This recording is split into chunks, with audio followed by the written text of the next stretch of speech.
It's time for Twig This Week in Google. Jeff Jarvis is here from Munich, Mathew Ingram from Fortune, and Aaron Newcomb. We're going to talk about this big AT&T Time Warner acquisition deal, the Google Pixel. Oh, the end of Google Fiber, could it be? And a whole lot more. Twig is next. Netcasts you love. From people you trust. This is Twit. Bandwidth for This Week in Google is provided by CacheFly. CacheFly.com. This is Twig This Week in Google, episode 376, recorded Wednesday, October 26th, 2016. The Game of Nets. This Week in Google is brought to you by Blue Apron. Blue Apron will send you fresh, high-quality ingredients to cook delicious meals with simple, step-by-step instructions right to your door. See what's on the menu this week and get your first 3 meals free with free shipping by going to blueapron.com/twit. That's blueapron.com/twit. And by the all-new Basecamp 3. Discover a much calmer, more organized way to work with your team. Try it out free at basecamp.com/twit. It's time for Twig This Week at Google, the show where we cover the latest from Google and the Googleverse. Hey, so glad to welcome Jeff Jarvis back. He's in Munich. Hi, Jeff. What are you doing? Hello. What are you doing in Munich? I'm at Munich Medientage, Munich Media Days. I'm giving an address tomorrow about how to save newspapers. And before that, I'm very excited for any German friends. I'm going to be on the Morgen Magazine on ZDF, the Today Show kind of Germany, talking about the election. The American election.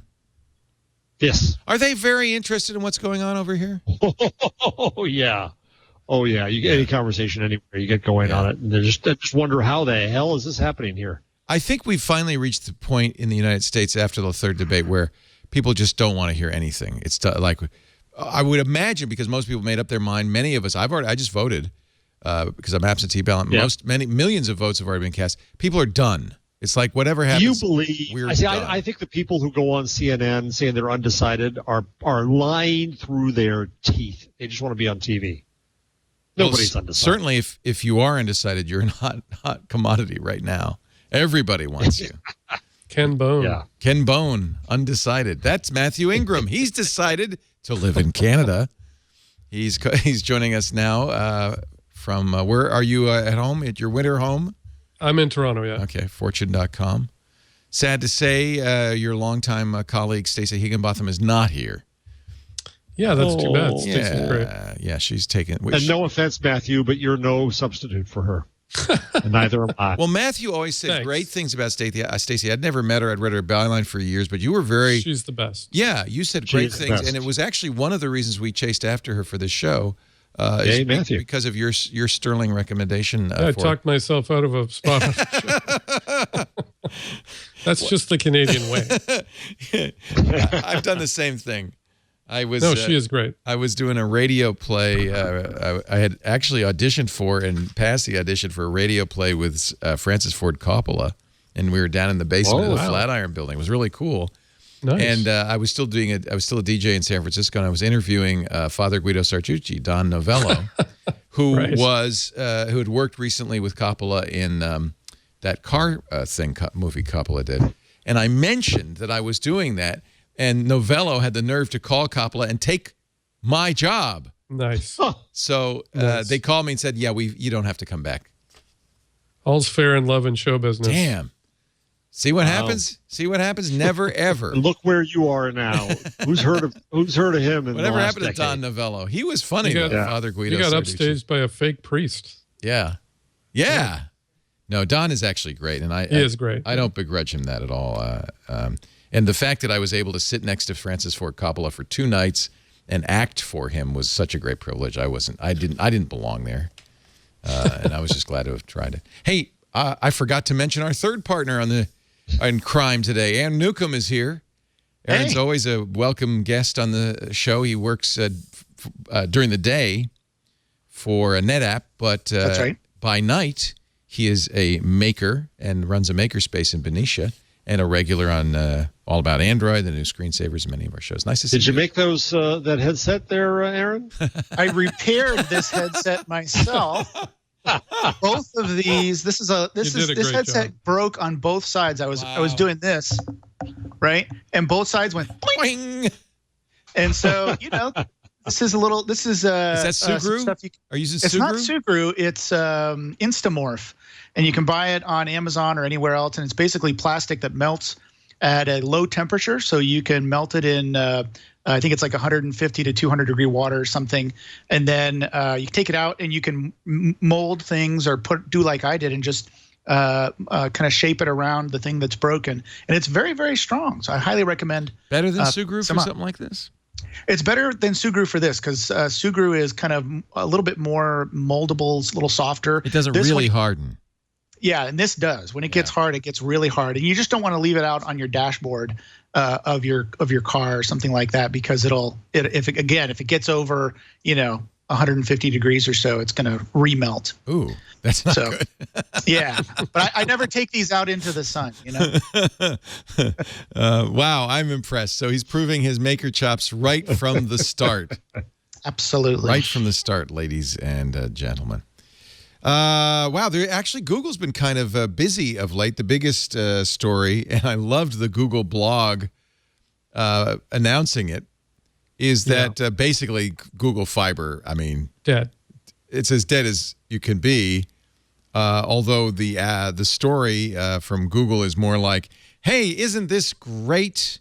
That was an amazing headline. Advancing our amazing bet by shutting things down. And that is... And coming from the guy who's leaving.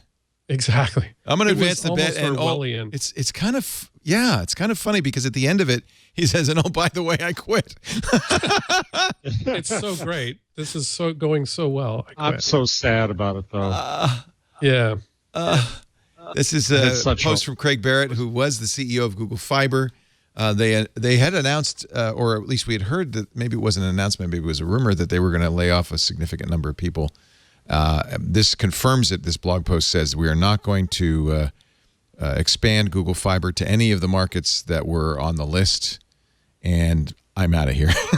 But it says our business is solid. Our subscriber base and revenue are growing quickly. We expect growth to continue. But we're shutting things down and firing people, and I'm quitting. Yeah, Verizon stopped Fios as well. It's like Fios; they stopped too. Do you think 5G does replace this at some point? We had this conversation when the rumor first came out. And I think that was maybe it was Ben Thompson of Stratechery. He's very good on this kind of strategic stuff. I think it was he who said, this is Google finally acknowledging that it's too expensive to put Fios in. Yeah. It's never going to turn a profit.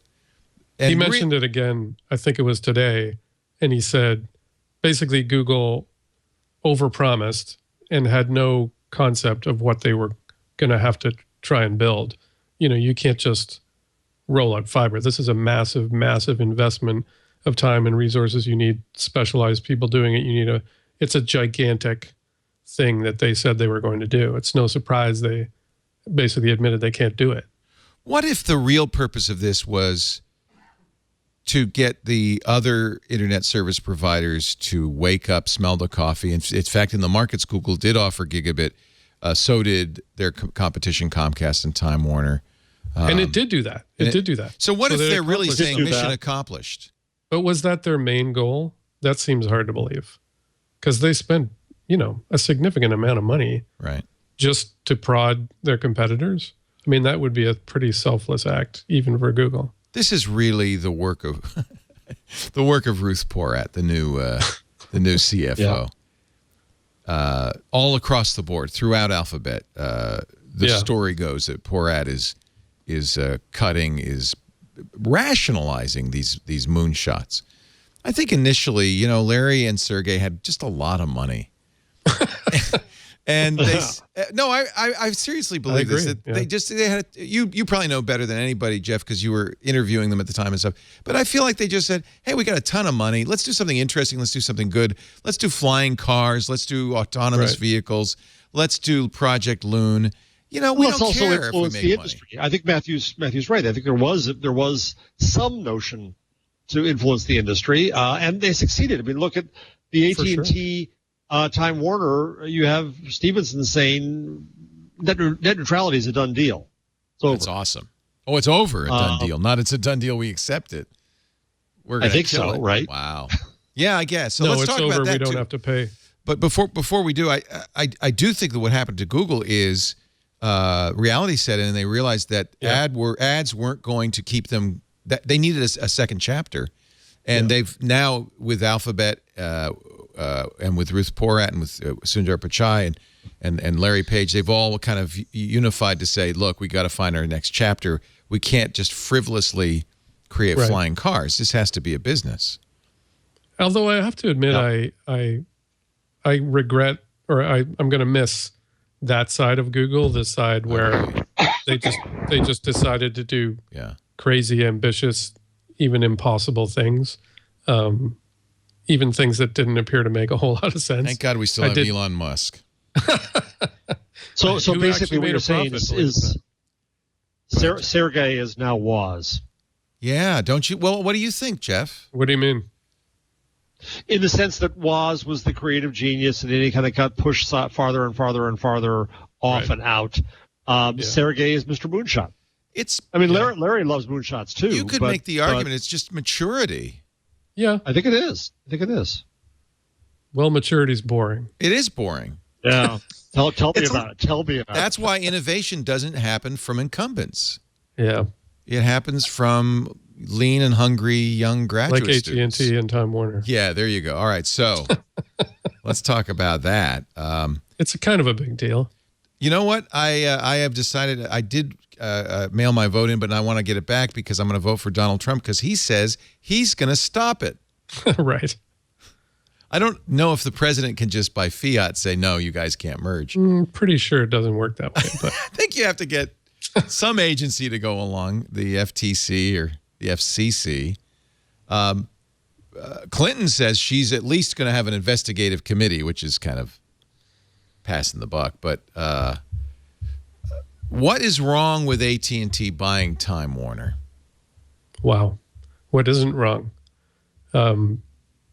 I mean, to me, the biggest issue is that you're going to have just a massive centralization of control and a massive sort of acceleration of zero rating.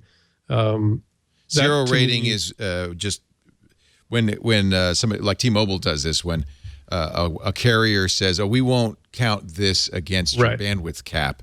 And so the presumption is that Time Warner is probably going to, AT&T has announced that they're going to offer DirecTV Now, which is an over-the-top streaming service. All zero-rated. Which will presumably be zero-rated, right? It would just be effectively no bandwidth cost to you. Remember, though, that in order for this to succeed, it has to go over Comcast's internet service and everybody else's, too. It can't just be AT&T.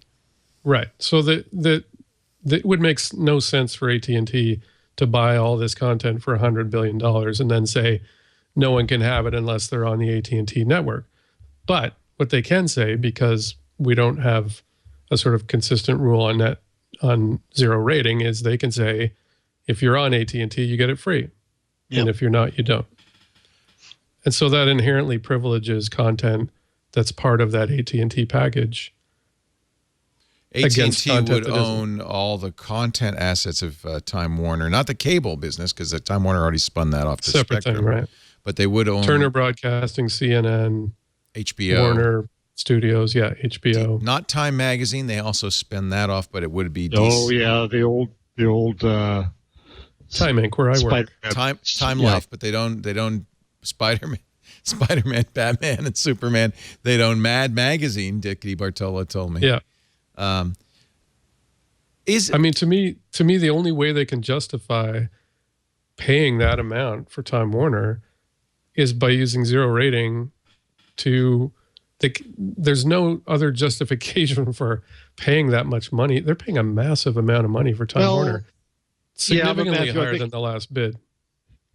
It's also a hedge saying that, I mean, just what what media communications business is going to be good going forward. If you're in the dumb pipe business, which AT&T is, then maybe you want some smarts in there just for hedging purposes. Yeah, so that assumes that Time Warner has smarts, which I think is also that's a the pretty next big question. leap. Yes.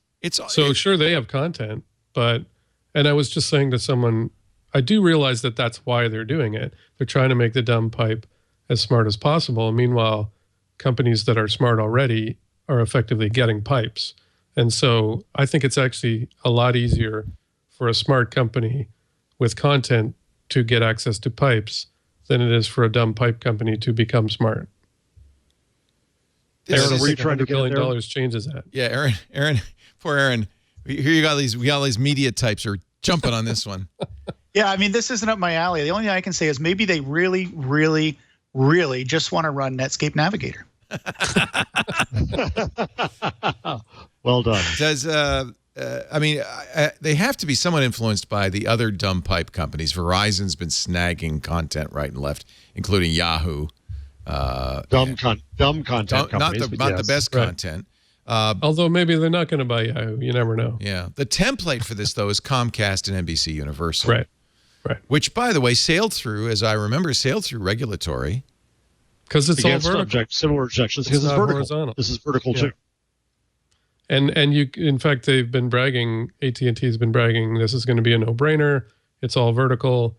Net neutrality is a done deal, so we don't have to worry about that. Ipso facto, we're done. So is either there's consensus among the dumb pipe companies. Crap, this is going to be a commoditized business with no revenue upside. We've got to find a way to differentiate ourselves. Or it's one of those lemmings, we're all going to jump off the cliff together and let's just see what happens when we get to the bottom. Probably a bit of both. Yeah. Jeff, is this in any appreciable way different than Comcast, NBC, Universal? It's a lot bigger. Different level of concentration. I was thinking about it, and I think that everybody lumps these things together that they call content, and I think that there's at least three different things going on here. The business that I'm in, journalism, is an information-based business, which is separate from entertainment, which is a story-based business, engagement-based business, which is separate from social, which is a connection and communications business. And those three keep on kind of merging around and melding, and people are trying to figure out what it is. So you look at what they're not in is the social end of this business, Facebook's end, right, YouTube's end, and what they are in, what they're trying to be in, is the communications part and the entertainment part. The information is of no value. That's why Time Inc. was sloughed off. Sorry, Matthew. But we, that's right, Matthew. You work for Fortune. You're part of Time Inc. I forgot. I kind of am, yeah. You were sloughed off. The part that was sloughed off. I still have the effing stock, so. I apologize. I have been very cavalier with Matthews. It's fine. It's fine. I write about this stuff, so yeah. I'm pretty used to it. Yeah. So you're saying content? There's content and there's content, and there's good content. What would be the if you were a dumb pipe business? What kind of content? You would want video content, wouldn't you? I'm not sure. No, what I'm saying is, I think that you want something that's not content. I think what you want is to enable people to connect and communicate and social and communities. You want social, right? And call it. And none of what they're buying does that. Social as a layer on top of content. That's BS, right? Social is its own thing. The content is a tool. So Twitter is one of these. Should buy Twitter. There's the social. Well, not for $20 billion. Well, I would say YouTube or Facebook and YouTube are the two that work. Plus Snapchat, Instagram. You know who made an interesting play platforms? this morning, and I don't think it was widely recognized yet as a play for social, is Microsoft. Well, among the announcements Microsoft made this morning is a big new social network for Windows and Xbox based around its gaming platform. What's it and called? Frankly, that's a very interesting play. Look at Twitch, look at YouTube, look at the people watching Twitch gaming is fascinating. videos and chatting. And what it is a social network with something going on, which is kind of facilitates the chat and kind of keeps it interesting. And it does something really interesting because instead of having this kind of free-form everybody equal chat, you have a content creator, the gamer, right, and you have them create a chat room around what they're doing. So there's all these mini micro communities within a larger community. It's been, I think, very successful for Twitch. Amazon bought Twitch for that reason. Huge success. YouTube is trying to get in that business as well. All of a sudden, here comes Microsoft, which owns the platforms. It owns Windows and it owns Xbox, adding this capability directly to the platform. And I don't think it was really, it has yet been to be recognized that that's the other thing Microsoft was up to this morning. That's very interesting. I think to Jeff's point, I think we're already seeing that it's easier and possibly more effective for Facebook, a social network, to add content than it is for content companies to add social elements. Yes. They're certainly farther ahead than any media company I can think of. And it's because they're adding the content into a place where people are already socializing, as opposed to trying to do the reverse. But yeah, the better. How much would it have cost to buy Snapchat? When? Now, versus Time Warner. $25 billion. Yeah. A lot cheaper. Better deal than $85 billion. Well, better deal. That valuation is mind-boggling. Yeah. That's like astronomical. I think the problem with Snapchat, and the thing that would make me nervous, is there's no guarantee that it's sticky. I mean, I think you're kind of... There's no guarantee that Time Warner survives. And I mean, $100 billion. But you have some sticky stuff. You have HBO. That's pretty sticky. I think actually HBO is the single biggest thing in there. I think CNN's pretty important too.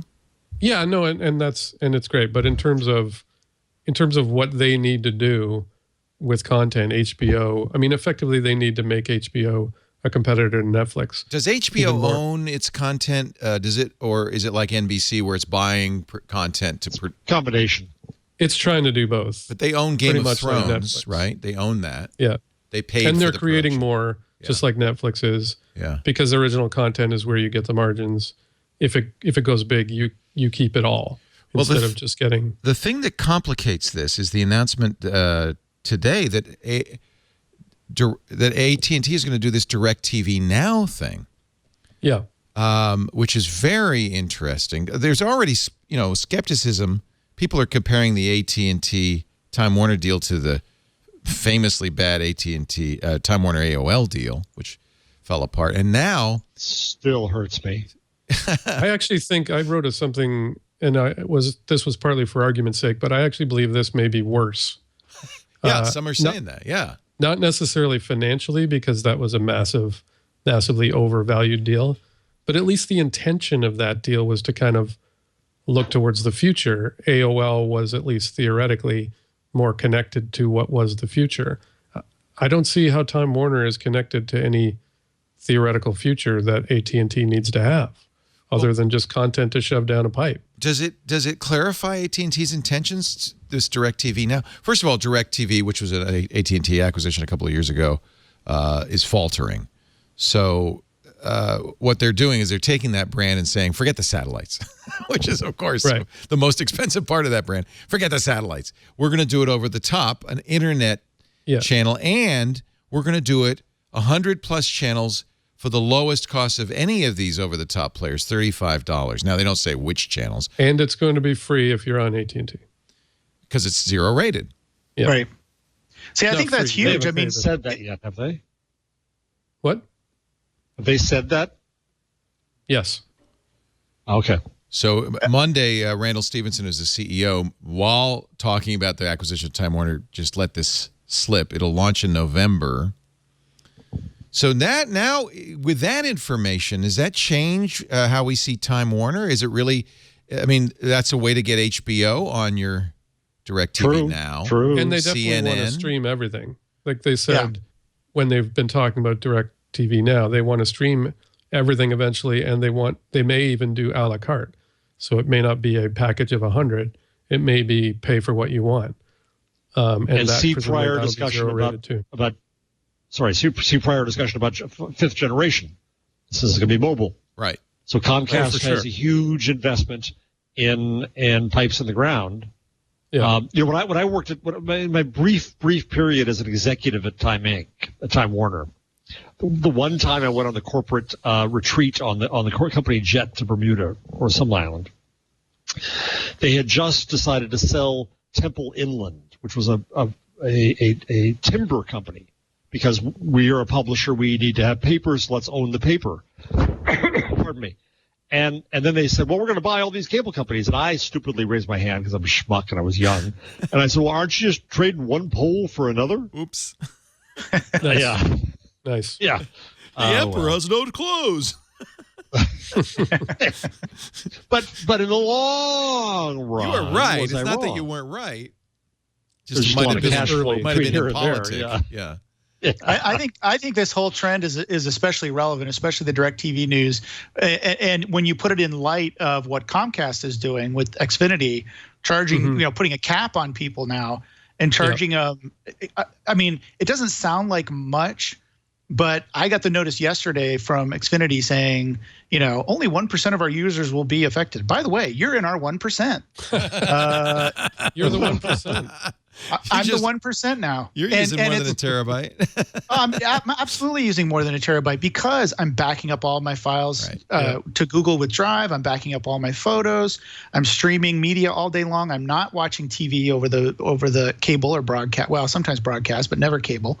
And so I think that AT&T sees this trend and they want to get in on it. It's going to be a huge competitive advantage for them if they can say, hey, here's all this free content that you can stream, for free from us, as opposed to paying, Comcast $50 a month for just for the availability of streaming that content over other networks. This is AT&T's play for the future. They understand that dumb pipes don't make any sense. That content is king. They're gonna bypass. They're gonna go over the top, and they're gonna go beyond the cables. And look who they're aiming at. This is the DirecTV Now website. TV beyond your wildest dreams. It's coming. Leave your name and email here. We'll hit you up later with the deets.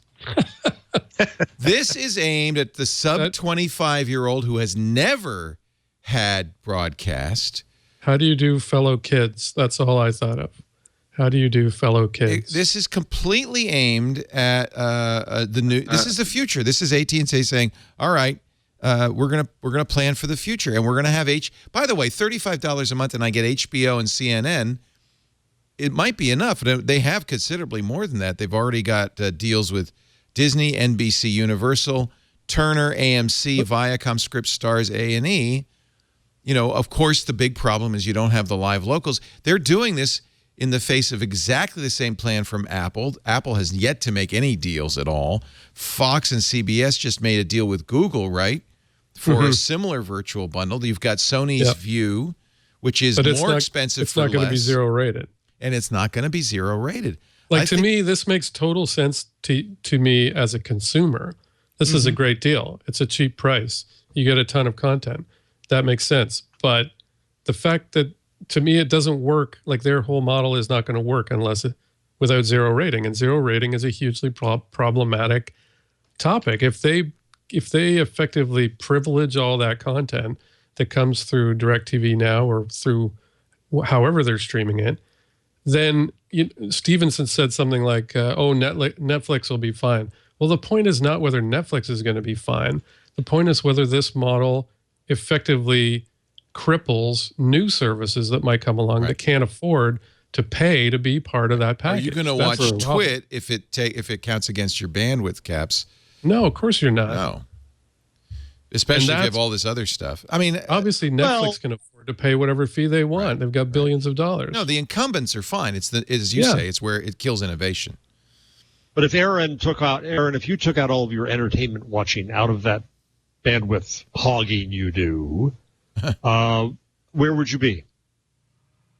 I bet it's probably maybe a quarter of that bandwidth. Now, when you get a 4K TV and you start streaming 4K video, that's going to change. Yep. And games. I mean, me and my kids are always on games all day long, downloading the latest games, which is a huge download right there. But then just playing games constantly online, bumps that ticker up even more. I gotta say, by doing that, Comcast is playing right into AT&T's hands. Yep. There is and I don't think there's any technical or financial reason they should have a cap. I think that that's greed. But boy, rethink this, Comcast, because here comes AT&T with an offer that says, well, don't worry, we won't count. We may have bandwidth caps, but it won't count against the stuff you do. By the way, this is Variety says, and I think this is probably everybody's in agreement, at $35, this is a loss leader. For sure. This is not so where do they make their money? It's 50% cheaper than at least a couple of the competitors. So how do they pay for this? And it's been shown that companies that do zero rating typically have much lower bandwidth caps than companies that don't. Well, let's talk about this. So they're going to hit you one way or the other. These channels make a huge amount of their money, obviously, from consumer fees.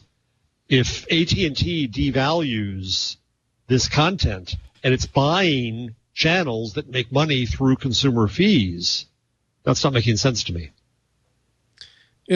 There's another angle too, which is, let's say AT&T is giving sort of privileged access to things that are zero rated through, whether it's DirecTV Now or whatever.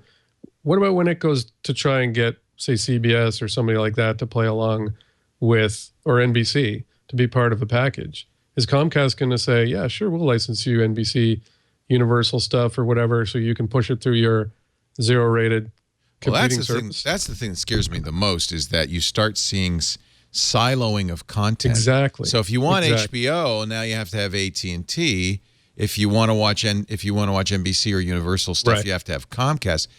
Now that's something where I have to think the FCC would step in and say. And there's been threats of that for many, many years in many ways. In the early days of mobile phones, they were going to have original content and you couldn't get it anywhere else. Apart from some sports deals, it really hasn't happened. I think that's the kiss of death. And I think customers revolt. If the FCC doesn't do anything, then customers, remember, the music industry learned this at their peril. The real competitor is piracy. Right. Yeah. And so you do this at your peril. You make this expensive. You make this hard. Fine. I'll download Game of Thrones and you'll get nothing. And it's going to be really interesting to see what happens to this deal as it sort of goes through the process of closing. If the FCC does decide to use this as a time to say something about zero rating, they've kind of hinted at it. They said they're looking at it. They've said they're concerned about it. If they decide to make an example of this deal, that could remove a significant amount of the rationale for doing this deal at all. We knew that this was going to be a disruptive period of time, that we were entering into this IPTV era. It's been very ugly already, and it's going to get uglier. I mean, that's just what happens in disruption. And what you're seeing is everybody jockeying for position and trying to have, with a crystal ball forecast. And it's interesting that AT&T has that verbiage on its DirecTV Now site. It's really, it says, all right, well, forget you oldsters. We're going to go after the millennials, and we want to own them for the next 50 years. But does AT&T have a great reputation with users of any kind, let alone millennials? No. I find that hard to believe. But nor does Comcast. I mean, frankly, none of these guys do. Everybody hates Verizon, AT&T, and Comcast. Find one person that likes any of that. And so their only strategy is to lock you in somehow because they know they can't win you over. Meanwhile, Google and Apple do have good, reputations. They could play this game, right? And I'm really looking forward to both of them. And Facebook. Like, it's interesting to see Google signing those deals. It's been so long. They've been working on something like that for 5 years, but they've never been able to get the TV guys to play ball at the price that they want them to. Is Twitter a player too? I mean, Twitter really wants to have you watch TV on Twitter. And they're doing it. I mean, they're just... It's very limited. They basically can't afford to do the things that Google and Apple can do. They could afford to pay $10 million to the NFL, but they can't afford to pay hundreds of millions of dollars, right? They're financially just not there. This is actually not Game of Thrones, the Game of Nets. It's really, there is a vacancy, and everybody's, coming for it, and winter is coming for users. Yeah, And, it's really coming for TV companies too. I mean, that's why. No. Aren't the content companies safe here? Isn't this? No. Doesn't this put them in the catbird seat? No. Well, they're not social. It doesn't make them safe. I think it gives them good bargaining power. So HBO needs to get good bargaining power. HBO needs to get social, Jeff? No. What I'm saying is that this is where I'm talking about these three layers, right? There's entertainment, there's connectivity, and there's information. Shove information aside, and you can't just add social to content. So you that's why YouTube. What the party that's blowing it so far here, I think, is YouTube. If YouTube, anyone's going to own the youngins and give them deets. Oh, absolutely. It's YouTube, and the other party that is screaming video, but is not showing a strategy yet, is Facebook. So that's the two that I think that they're scared of. Now, whether they get their acts together and actually become the new entertainment medium, because you can be both entertainment and social, that's the potential of where this goes. And I think Facebook is going to get there. And I think that's why AT&T decided to do this and decided to pay so much, because they're afraid that once Facebook starts turning it on and tries to become effectively a broadcaster and distributor and pipe, that they will win. But they don't have AT&T doesn't. There's a card missing from their hand. That's the zero rating card. Right. Only a bandwidth provider can do zero rating. If you believe that TV as you know it is is going to grab most people's time and attention. This is why I always call on my seminal experience going to VidCon. Yeah. And I'm going to go to VidCon every damn year. Yeah. I can, because it teaches me how people view. I went to a session at VidCon with YouTubers on stage talking about how they had talked about their mental difficulties, whether that was anxiety or depression or suicidal or eating disorders or whatever, right? And then in the audience, the so-called audience, were people who had experienced the same thing. My point about social is it's not that I can have a game around Game of Thrones. My point about social is there was a human tie of empathy there that simply does not exist in the one-way entertainment world. Well, that's why podcasting is to some degree benefits from that.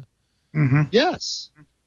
And I think it's also, if you accept that video, this is where I thought Jeff was going, if you accept that video is becoming a lot more atomized and sort of disaggregated, and linear television as we know it is sort of going away, whether it's through binge watching of multiple episodes or the reverse, where it's micro chunks of content. That's a game that Facebook is predisposed to win. Yeah. That is not a game that Time Warner is predisposed to win. Yeah. And so, but don't you think people will want both? I don't think it's going to be mutually exclusive. No, I think they will want both, and they will continue to want both. But there's more of one than the other. Too. Yeah. But they're separate. They're separate worlds that we pulled all three together and called them media and storytelling, and they got supported by consumer revenue or advertising. Yeah.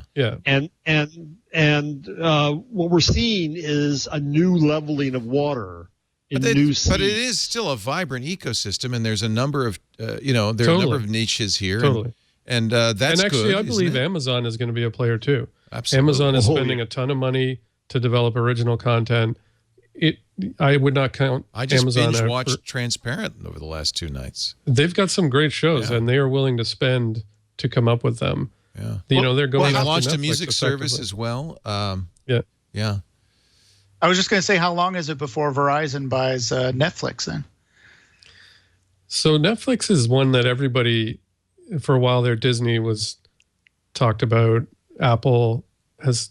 People have talked about them buying Netflix.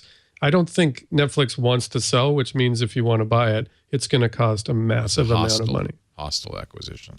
Yeah, it's going to be. I was just thinking between, maybe if you combine Netflix with Yahoo, maybe you'd have something. Similar. Be a disaster. One of the things that's interesting. I agree. I think you have Netflix minus 10.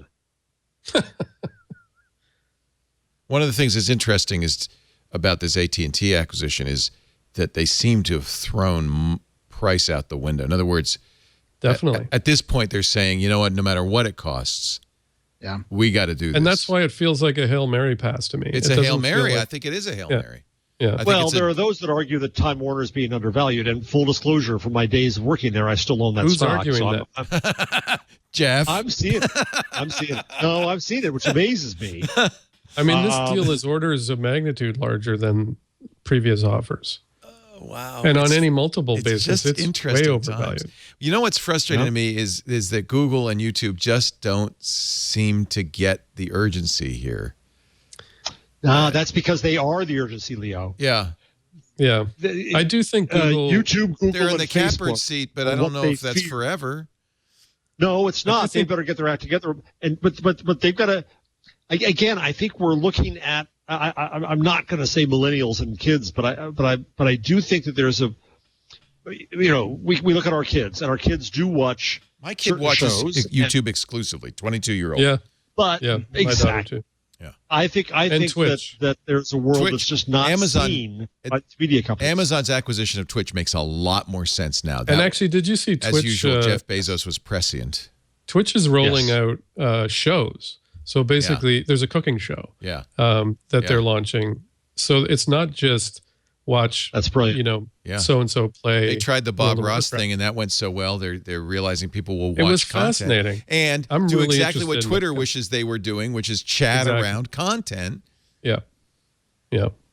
And I don't think, so Twitter's too kind of broad and diffuse. Like Twitch, it's easier to... No. Twitter's too dirty and nasty. Focus.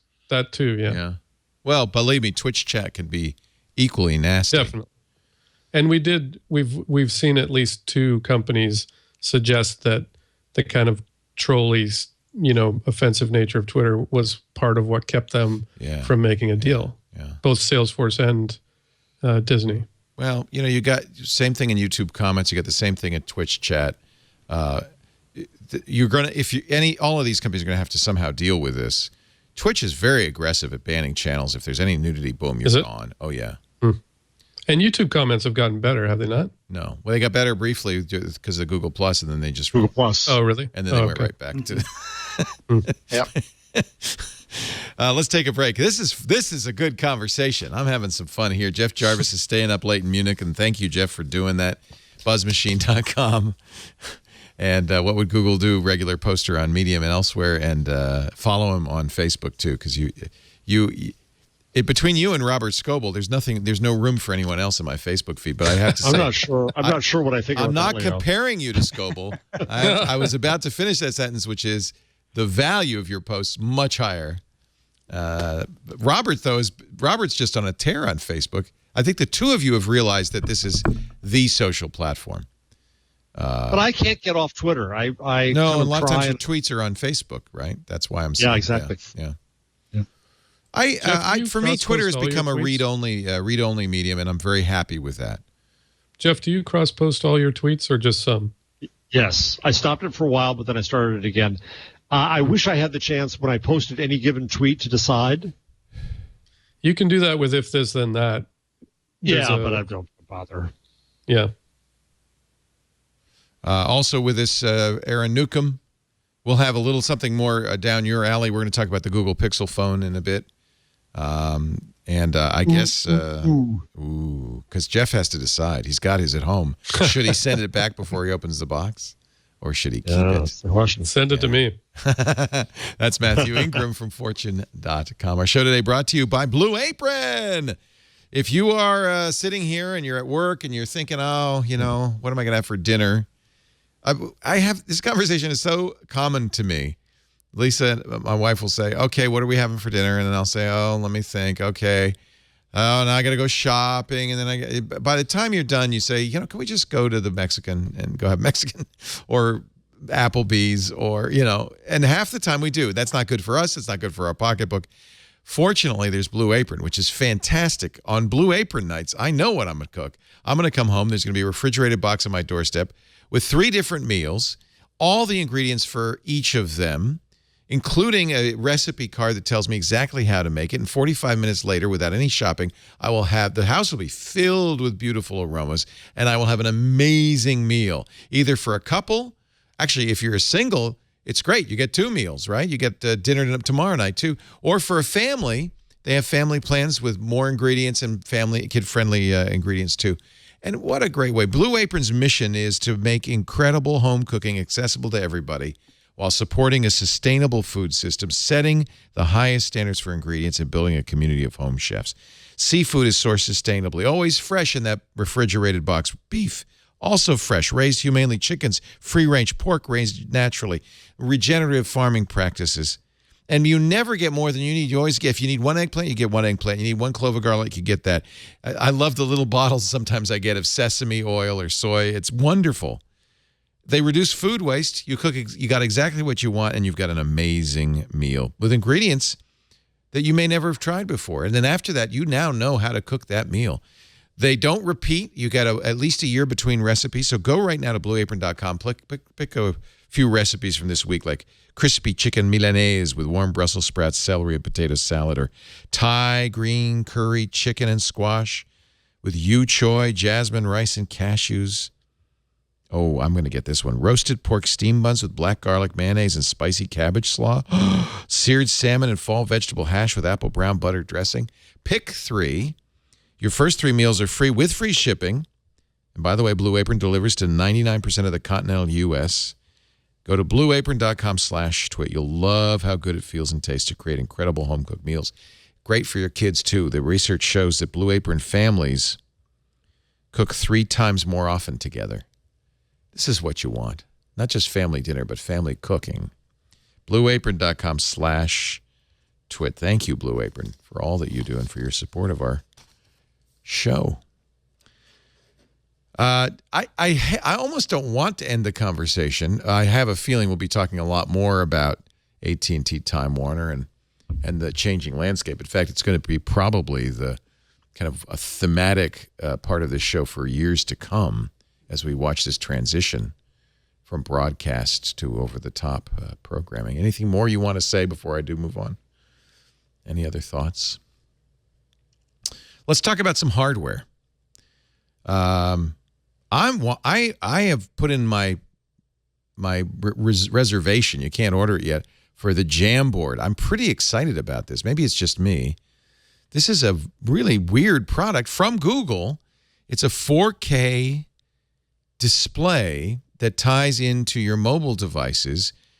It's a portable whiteboard with touch and drawing, and you can collaborate, but you don't have to be all in the same place. Good ideas can happen anywhere. Here, let me turn this but the really great ones? Down a little bit. Those need room to grow. Meet Jamboard. It almost feels like a concept product. They aren't selling it yet. It's 55 inches. Sketch. Drop images. Microsoft has something very similar with Windows 10. Pull things directly from the web. But this is more googly. It feels more friendly, and you don't really see an operating system around it. I presume it's a Chromebook inside. No margins, no rules. Jamboard is designed for the way you think, the way you work. I feel like this is awesome. Crafted for performance from the Is it just inside me? out, bringing your team together to unlock their creativity. It also has a camera on it, so it's It all starts here, with a brilliant analog to the display. conferencing system you already have in many Draw, boardrooms move, and conference rooms. erase. I would put this in our Tools conference so room in a simple, heartbeat. they just work. Look, it's got a little eraser. No and it's- batteries, no charging. Capture the finest details, even when you're working on the big picture. Looks like it has handwriting recognition. Jamboard was born to move. An intuitive plug-and-play design that's ready to go One with you, cord. no matter where your inspiration Just plugs into the takes you. wall. Any place, anytime. This is a new kind of teamwork, an experience that lets every contributor You shine. must use, Jeff, this kind of... So nothing You gets do a between lot of the these team brainstorming and meetings their and creation. things in corporate world. These, Your you old way of expression, must use these things, right? reimagined for the way you work today. Trying to talk. I'm not getting any sound. Oh, I'm probably gating you. All right. Yeah, I tried to. All right. I was wondering why it got so quiet. Let me mute the mute the But sound. you enjoyed it, didn't you, Leo? It was actually very nice. I enjoyed the Yes. piece. The piece. Talking to yourself. By the way, Yeah, I not was saying cheap. that- $6,000 or under Yeah, it just $6,000. seems like a niche product, doesn't it? I sent this to my colleagues at CUNY, and we all just said we want them for our classrooms now. Classroom, Google Hint boardroom, now. conference room. Oh yeah, Yeah, I would definitely. kill that at my office. Yeah, especially since it does Hangouts as well. I mean, since it's a computer, it's built in. You don't have to worry about adding another. I don't know if you've had this experience, Jeff. I know I have at work, trying to do Google Hangouts from your thing, and then you're doing video conference, and then someone else wants to start a WebEx, and it's all confusing. Having all of that stuff, the whiteboard and everything built right into one platform, I think is huge for schools and for business users as well. Cross-platform, it's Android and iOS. You can have 2 Jamboards in 2 locations and collaborate together that way. I don't know. I mean, it's not going to be a massive product for Google. Microsoft has been making or trying to make something like this. They bought a company that makes this thing, and I don't think they've yet to sell it. I think that, and it's much, much more. It's twice as expensive at least. And one of the Korean manufacturers had it too. I forget if it was Samsung or LG. Well, we've seen digital whiteboards before. I've seen them for years. First half of 2017, and it's specifically for G Suite customers. I just don't know how many schools are going to be able to buy those things for $6,000 each. They're expensive, but schools buy projectors. They buy PowerPoint projectors. Sure. You're right. You're right, and I think it's one of the reasons they emphasize mobility. You don't need to buy more than one. You can roll it around. My kids' class had to bring in an old computer because they couldn't afford to get a new one. Yeah, believe me, I'm in California. There's no money for schools in California. All right, other hardware. The Pixel's here. Extremely short supply. In fact, Google just announced that it's going to be later in November even. Some people who've ordered Pixels and were told earlier delivery dates are going to be pushed back. Did they underestimate, do you think? Or it's that, or they have a hardware problem. They have a manufacturer issue. It's hard to say. Verizon has them. In fact, the reason I have a Pixel, mine doesn't come till November 8th through 10th, The reason I have a Pixel is I sent Karsten to Verizon, and they had them. He just walked in and bought one. Wow. So I've been able to play with it. And Jeff, you did order yours immediately at the event, right? And you're getting it. Yeah, my wife came out to the car as I was driving to the airport, or driving to work for the airport. She said, "You want this box?" Oh my God! I was going to bring it, and I thought, no, customs could be a lot of fun. Oh yeah, I was going to unbox it here in Germany, and I thought this will confuse the heck out of people, so I left it at home. Oh, that's a very good point. What do you think of it, Leo? Google's charging too much for it. It's the same price as an iPhone, exactly, point for point. And of course, we just saw the bill of materials. I don't know how accurate those are, from the supply chain folks, but iSupply. But the bill of materials I think, was $285. It's a little bit lower than Apple, but it's not low enough that probably it could be a lot less expensive. The problem is the fit and finish, look and feel are secondary really to something like the iPhone 7. If I gave you an iPhone 7 Plus and a Google Pixel XL to hold in your hand, I've done this a few times. You go, well, the iPhone's much nicer. The iPhone camera is as good. Actually, it's a funny way to say it because usually you say it the other way around. Oh, the Pixel camera is almost as good as the iPhone camera. Actually, it's better than the iPhone camera, but it's missing two things that are really important: optical image stabilization, and the iPhone camera has two lenses. And those of us who've used it now are kind of hooked on it. That's not the only phone that does that. The LG's been doing it, and others. The V20 does it, and I think the G5 did it. And it's really useful to have a second zooming lens. But where this really beats Apple and everybody else, including Amazon, including Microsoft, is the Google Assistant is phenomenal. Give me a task. I'll do one right now because I'm flying out. What time is my flight tonight? I don't recall. Well, that's useless. Thanks. I can do that. When am I flying to Gainesville? Delta Airlines Flight 1960 from San Francisco to Atlanta leaves at 10:30 p.m. today. Where are some good places to eat there? I found a few places. So these are Gainesville restaurants, so it remembers context. Yeah, so it remembers what you asked just before. Siri doesn't do that, I don't think. Make me a reservation at Embers. Sorry, I don't know how to do that yet. So that's one limitation. It has to be on Open Table. So I don't know which ones of these. Well, that's a problem. Make me a with the industry, reservation not at our Harry's Seafood restaurant Bar. industry. Yeah. Yeah. The recognition is phenomenal. Yeah, I could hear. I'll do it. I'll do a restaurant we know that does do this. Make me a reservation for Central Market. Here's a result from search. Oh, wow. You're not doing well. What if you ask? Make me a reservation tonight at Central Market. Here's the top search result. No, wow. You're So it's fired. saying I have bad internet connectivity, so maybe that's what's going on with this. In the past, it's done very well. It would say what time, how many. It would walk me through it, make the reservation. It's borked for some reason. I probably should restart the phone. It's probably the Wi-Fi. But it's very, very good. And what's also notable, its dictation is almost perfect. Even in noisy environments, it's been very And it is very only for the Pixel, the assistant? and Allo and the Google Home, but it will not be available, at least now, on any other Android device. That's right. Which I find interesting. That's irritating. Yeah. But maybe they've made the decision that they need the extra horsepower That's what I'm in that guessing. phone, right? Yeah, I mean, Well, and they want to make it more exclusive too, right? So they can justify you paying that much for it. Yeah. It may be also that the servers, they don't want to, this is a challenging thing to do. They want to make sure You don't has a want good them experience. to crumble. Yeah, there's a lot of reasons that they could. And we've discussed this over the last few shows, and I think we kind of agree that eventually Google will push this out to other Android devices. Yeah, they have to. they've got to. I mean, I'm assuming this is going to run on Google Home, right? And that can't be as powerful as Hopefully. It is running on Google Home. Yeah. Yeah. So it's not really a horsepower thing then. Yeah. The effort, the work that goes on is going back on at Mama Cloud.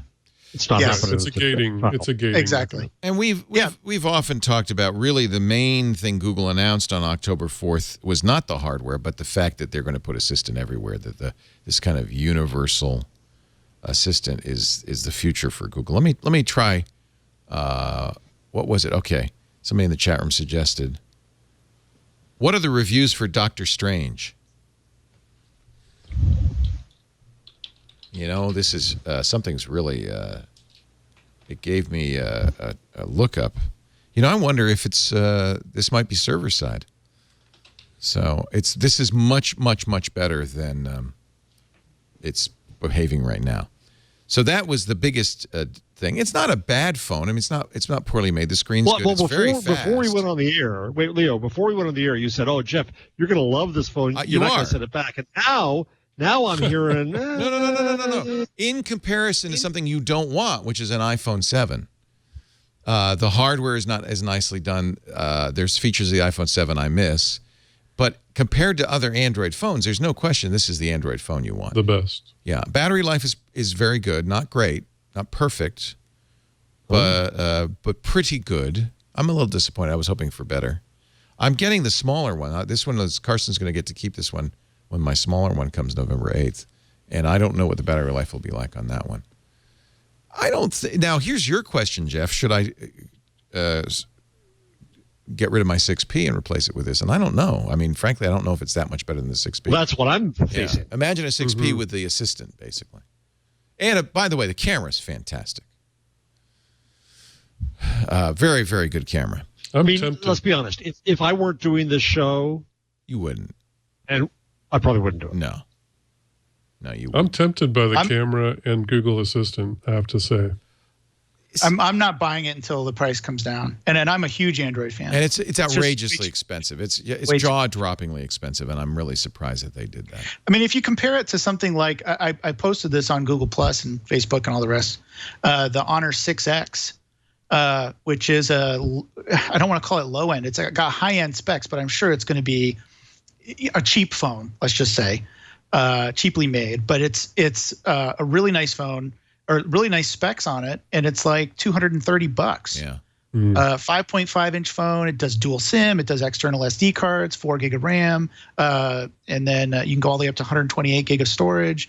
I mean, it's got all the features, and I know it doesn't have the fit and finish like people want, but you can get it for, well, assuming, at least in China, the high-end phone is going to be $230 US. Who knows what it'll be if it ever comes to the US? But it's just like, man, if Google would have made the Pixel phone $499 or even, $599 maybe, I think they would have sold a lot more. Now, who knows? Time will tell whether they do sell a lot of them. Maybe time will prove me wrong. I don't know. There's very good why did they go so high? Yeah, that's a good question. What is the rationale? I personally think that they are trying to compete with Apple, right? And they think perception is that if you're charging a lot of money, that puts you in the same terrible category. Way to compete. We're going to compete by being equally expensive. We'll jack our price up, even though the quality is. And by the way, it's not It's not waterproof. The speakers, they replaced what was really a nice speaker setup on the 6P with speakers on the bottom that are easily covered by your finger. And you mentioned the Xiaomi Honor, but also don't forget Huawei, which built the 6P. Has a very good choice, the Axon 7, which is essentially a 6P. The story, Ron Amadio had this in Ars Technica, is that Huawei was tapped to build this phone, but the turnaround time, what was it? They ended up being HTC building it, and they had to build it in 9 months. And so they literally didn't have time to make it waterproof. And I have to say, that's credible. That's credible. So I think... Aside from a very good camera, which frankly these days is kind of table stakes for a high-end smartphone, the only real differentiator is the Assistant. But the Pixel launcher, I should show you that because that's the new launcher.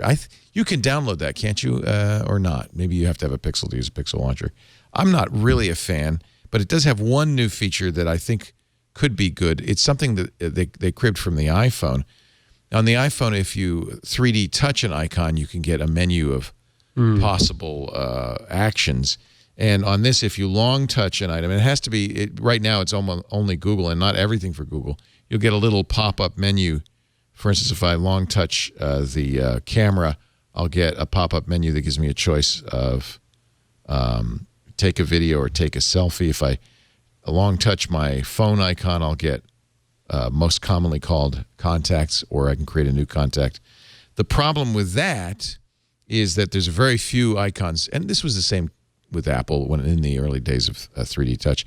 There are very few icons that support it, but the behavior when it doesn't support it, and even some Google, like here's Google Plus, is that when you long touch it, it puts it in the move icon, create a new new screen mode, which is really bad. That is not, I mean, that's terrible. You swipe right, you do get the Google Now, as with Google Now Launcher. This you can't change. There's a widget at the top that is essentially just Google branding. There's the Google G. When you tap that, all it is the Chrome search bar with some previous Chrome searches. It's not particularly useful. And on the right, you get temperature and weather widget. And this is not removable. So, come to think of it, Jeff, send it back. Chat room says you can sideload Pixel Launcher. Yeah, you can get the APK for it. Yeah, I like Nova Launcher, but Nova Launcher doesn't do that long press thing yet. So, if I play with it on home, if I play with Assistant on home, that'll give me some sense of it. And by the way, just saw in Twitter, who was it who did this for us? Steven Sandoff said that Google has renamed Google Cast Google Home. Yes, if you have Google Cast on your completely confusing. Yeah, if you have Google Cast on your you're going to device. have a hardware item called Home that has nothing to do with the application called Home. Yeah. Anyway, but I'll have the hardware item called Home, which I want to play with, and that will give me a sense of assistance. Yes. And Allo does too. Allo is assistant. That's the other thing, and I'm really mad at Google. Their messaging, it's terrible. Story is it's chaos. Just awful. So you're supposed to use Google, the Messages app on this phone. That's the default messaging. Hangouts, I know, is still around. I like Hangouts, but it's still around. But they're deprecating it, right? I guess. And then Allo does not take SMS messages, so it can't be used as your SMS messenger. It's crazy. That's what it should be across the board. Allo should be your SMS messenger. They've really bunged that up. So, you know what, Jeff? Send it back. I changed my mind. Now I'm getting more and more angry. The 6P is a nice phone. It is. It is. This battery that'll life look- isn't better than the 6P. It's the same as the 6P, basically. The 6P is gonna go down in price now that the Pixel phones are out. So Right. it should be a bargain. Yeah, because And I it's a like great- Fi. I think having Fi, especially as you travel as much as you do, is great. I have that on the 6. Yeah. The 6P, if you're on the beta program, you've got 7.1 now. I got it a couple of nights ago.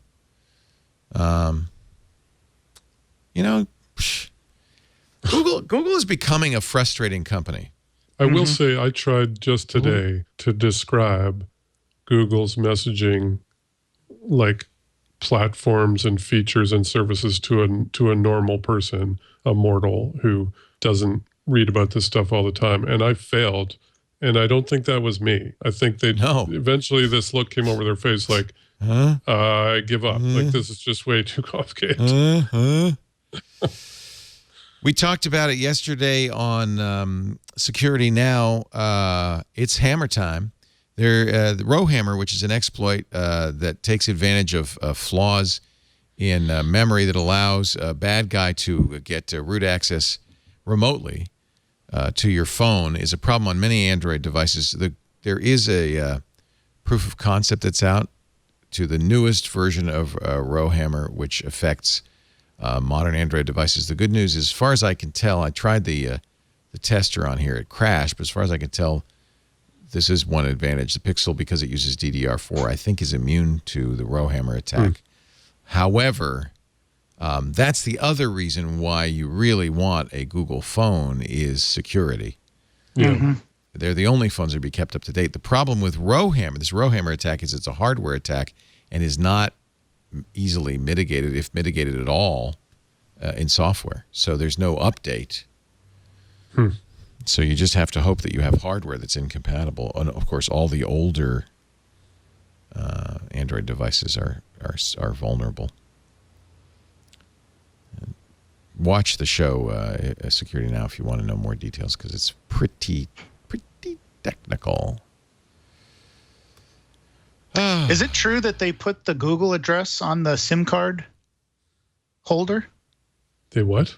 Put the Google. They put the Google physical address That's on in the rundown. What? Is it?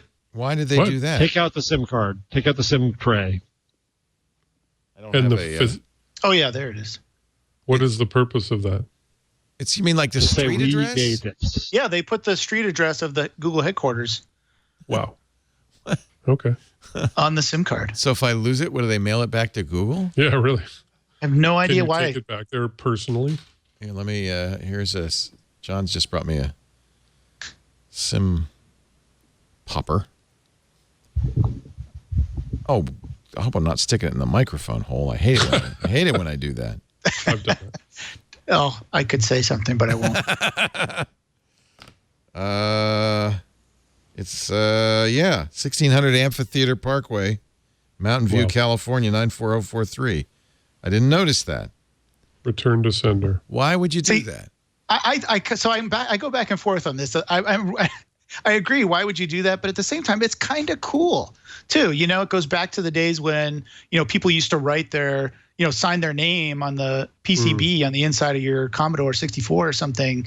I think that's, I don't know. I think it's an kind of Easter cool, egg. but at the same time, it's an Yeah. Easter egg, and it's like, Yeah. why? I don't know. Maybe put something else there, but it is kind of cool. I think. This is the first phone with Google branding on the phone, right? Yep. And that was, by the way, why Huawei did not want to participate with in the Pixel program, because they wanted Huawei branding, so they bowed out. That's why HTC came in at the last minute. They could have said, "You have too much money, you schmuck," but they didn't. I don't know, Jeff. I hate to say don't get it, but basically, It's a lot of money. it's a lot of money. It's way too much money. Basically, my two phones are going to be the Pixel and the iPhone 7, and neither is perfect. I've yet to see the perfect phone. Let me ask you. So as the Pixel is to a tablet, the Pixel C is to a tablet, the Pixel phone is to a phone. Which one is a leap above? Pixel C is so disappointing too. I love that tablet, but the hardware I love, but it's not a particularly useful tablet. I mean, I use it you now. Still carry it around? Yeah, I carry it on the road. Yeah. I like the form factor. I like the hardware an awful lot. They never modified Android in a way that made it as useful as it could be. I think that a lot of this is Google realizing that the differentiation is in software now. We're not seeing the type of advancements in the hardware anymore, and so, I was thinking about this over the past few days, and I was thinking about the Pixel and how bummed I was over the price. But I think that now the advantage is I'm going to get a Pixel because there's this software feature I really want, and I can only get it on the Pixel phone. I can't get it on other Android phones. And that's I a can't weird get it thing. on Apple. That's a weird it's really thing for Google to do. Yeah, very weird. It's very basically signaling their dissatisfaction with the Android ecosystem, that they've lost control of it, right? Mm-hmm. Which is a real problem. That's no good. Maybe this is your next phone, the Xiaomi Mi Mix, the bezel-less phone that's only available in China, although Marcus Brownlee and others have been showing it off. It is a concept smartphone that you can buy. 91.3% screen-to-body ratio. Very, very little bezel. It's big, 6.4 inches. This is bigger than the Nexus 6. And frankly, I don't know. I know everybody's crazy about this, but where do you hold it? I know it's when I have to hand my phone to the airline employee to put on the thing, they're so delicate with it. I don't want to hit anything. I like a little bezel. Yeah, little bezel. This is by the way, what's interesting about this is $516. With an 821, the latest Snapdragon, 4 gigs of RAM, 128 gigs of storage, 16 megapixel camera, and a massive 4,400 milliamp hour battery. Wow. I'm sorry. Wow. It's $516. What did I say? 516. It's much less. Much less than the. How big is the battery in your new phone? 30. What is it? 3,500 is it? I think. Wow. And there's an 18-karat version with a 18-karat gold around the camera and fingerprint sensor. That is going to be $590. It's still less. Wow. And that one has 6 gig of RAM and 256 gig of storage. Yeah. See, that's what I'm talking about. Like, if you're it doesn't have Google Assistant. Google. Not How yet. much is the Google Assistant worth to you? I think, Jeff, you're right. Keep the 6P, and you've got the Google Home. You can play with the Assistant. Wow. That's a nice phone. Do you? But I need a little bezel. That's another complaint about the Pixel. Is the big bezel at the bottom? They could be disabling the touch sensor just around the edges, like just a couple millimeters or a millimeter Virtual around the bezel. edge to make sure that you don't accidentally trigger it. Another good thing, I have to say, the wallpapers on the Google Pixel are great. There's a live Earth wallpaper that shows current cloud cover and the current date terminator. I bet it kills your battery, though. Yeah, maybe that's why my battery sucks. Doesn't suck. Marcus Brownlee apparently in his review said they are ignoring edge touches. I just don't want to touch the edge. And I like the Note 7 Edge and the Galaxy S7 Edge, which did have edge-to-edge on the left and right. So, All right. Facebook most secure for instant messaging services. That's kind of a surprise, but that's according to Amnesty International. Which has an interest in this because, of course, they want to make sure dissidents do not get in trouble. So security is very important. Amnesty International ranked all of the services. Apple came in second with iMessage and FaceTime. Skype, Snapchat, way down the list. And there won't be any privacy in the future, according to Joe Westby, who is a technology researcher for Amnesty International. So using their messaging app is a great idea, but don't post your stuff actually on Facebook. Yeah, well, I think that's delete it. Yeah. Speaking of which, did you see that AT&T has actually a little business, a little side business, giving your Surveillance. information to the feds. Yeah. They've been doing that for a while. They've always been cooperative. Very lucrative. Yeah. And we knew that So there were... I went to a session today at the Süddeutsche Zeitung where Dan Gilmore interviewed Edward Snowden. Oh, Nice. For a journalistic hackathon that was there. So it was a small group. So it was really via quite Skype? something. Of course. Yeah. Google. I think by Hangouts. By Hangout. Okay. It's on wasn't YouTube. on a robot? You can all watch it. But that was his first soliloquy. Was about how basically the government had to come to the phone company to get stuff, and the phone company finally turned around and said, "Well, why don't we make this a business? Okay, Great idea. Here's what." Yeah. Capitalism at work. And AT&T denies, we did, we're just, it's just, we got some dedicated employees. But according to the Daily Beast, and by the way, you always know that it's a profit center when they give it a brand name. It's called Hemisphere. Yeah. North, South, and East and West. It's too bad they didn't use one of those cool CIA code names that are like dog catcher Wind or Shark. Yeah. So obviously we know that telecommunications companies have to hand over records. They're often asked for this, and they don't have much right to say no. But according to Chris Segoyan, who's an analyst at the ACLU and a really great security guy, AT&T doesn't have to data mine its database to help police come up with new numbers to investigate. They're actually going well beyond what law enforcement is asking for.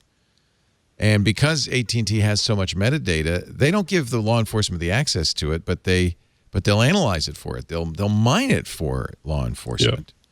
Yeah. AT&T has 3/4 of U.S. landline switches, just behind Verizon, and it has cell tower data going back to July 2008, longer than anyone else.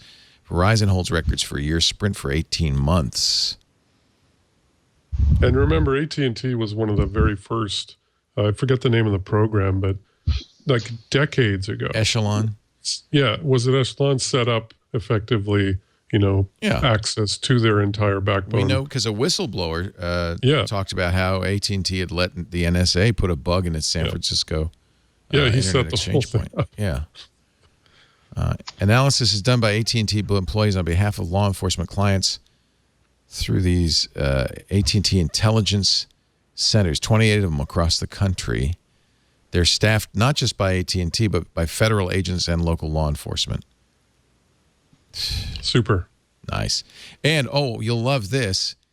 When they send the statement of work to law enforcement, the government agency has to agree not to use the data as evidence in any judicial or administrative proceedings unless there's no other available and admissible probative evidence, because they don't want anybody to know this is happening. Nice. There's a non-disclosure agreement. Sounds like a great business. Jeez Louise. Adam Schwartz, who's an activist, staff attorney for EFF, says, the first time I've seen an AT&T document which requires parallel construction and a service to government. It's very troubling and not the way law enforcement should work in this country. Of course, the federal government reimburses the municipalities for Hemisphere, and that money goes into AT&T's pocket. And it's warrantless. Did I mention there's no warrant? Did I mention that? They just say, save time. You don't need a warrant. Just what you want.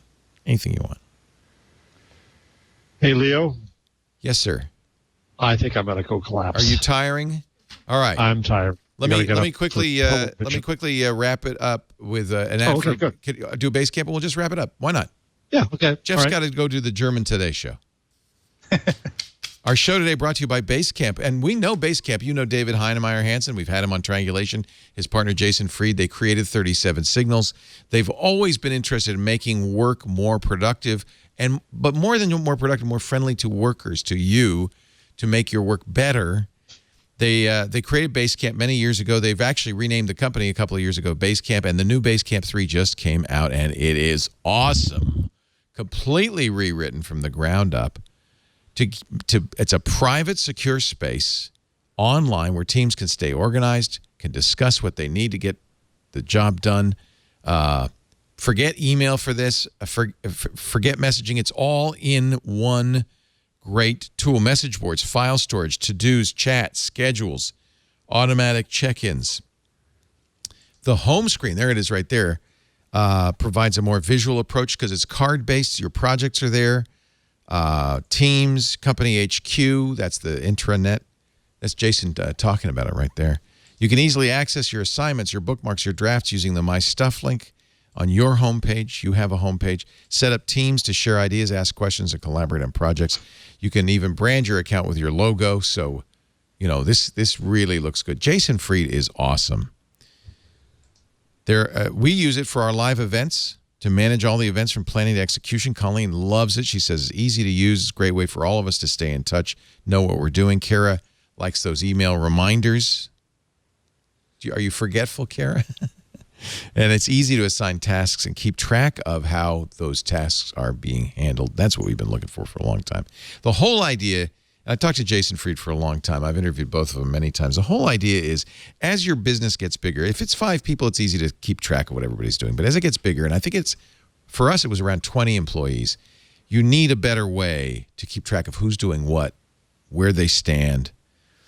And this is the solution. It's just a low-stress solution that gets the job done. You know what I really like? They like I said, they're very humane. Jason really thinks about how it feels to be the user, the employee that uses this.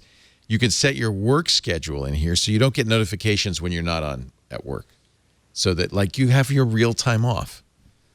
Basecamp is awesome. You get a calmer, more productive workplace.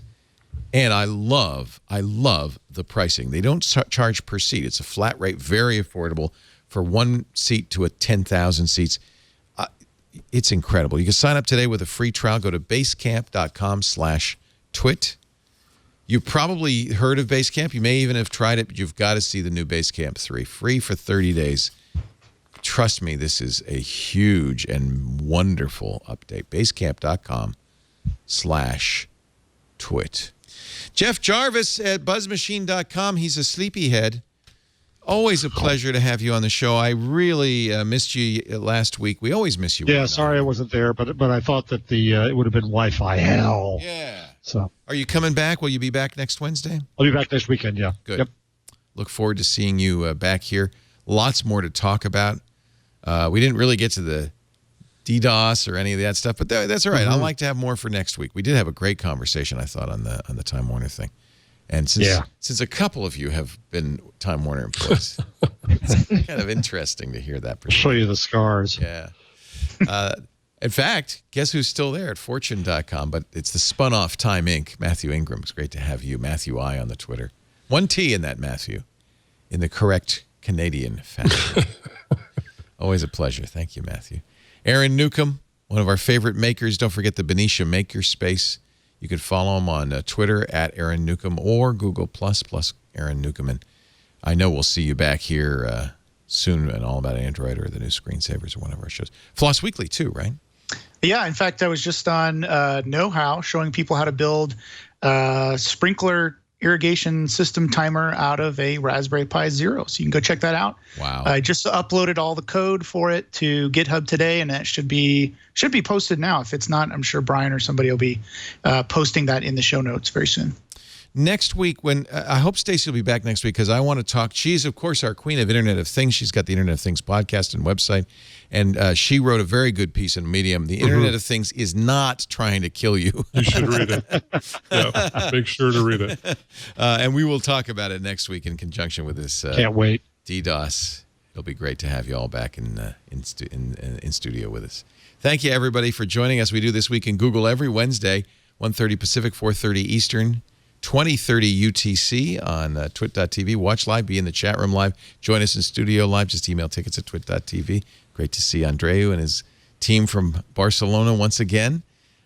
We also invite you to join us on demand at your leisure by going to twit.tv/twig. All of our shows are available on demand, audio and video, if you want to see as well as hear. And you can subscribe everywhere, including YouTube and iTunes and Stitcher and Slacker. And if you do subscribe, you'll make sure to get every episode every week. Thank you so much for joining us, and we'll see you next time on Twig.